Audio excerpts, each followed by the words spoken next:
দেশের অন্তত ১৩টি অঞ্চলে ঝড় বৃষ্টি ও বজ্রপাতের সম্ভাবনা রয়েছে বলে জানিয়েছে আবহাওয়া অধিদপ্তর। ১৫ জুলাই দেশের অভ্যন্তরীণ নদী বন্দরগুলোর জন্য দেয়া পূর্বাভাসে এই তথ্য জানানো হয়। ওয়ালটন এখন দেশের সীমানা পেরিয়ে পৌঁছে গিয়েছে ৫০টিরও বেশি দেশে। ওয়ালটন, ঘরে ঘরে বিশ্বজুড়ে।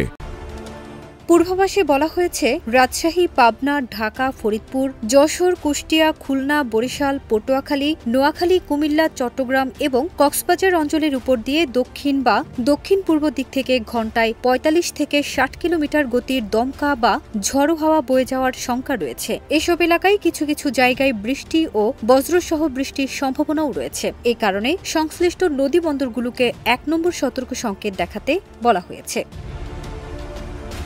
এছাড়া আবহাওয়ার আরও একটি পূর্বাভাসে জানানো হয়, রাজশাহী, রংপুর, ঢাকা, ময়মনসিংহ, খুলনা ও বরিশাল বিভাগের অনেক জায়গায় বৃষ্টি হতে পারে। চট্টগ্রাম ও সিলেট বিভাগের কিছু এলাকায় বৃষ্টিপাতের সম্ভাবনা রয়েছে।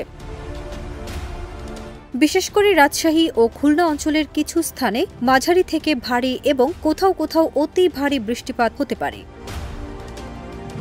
ফারজানা নিকিতা, দেশ রূপান্তর।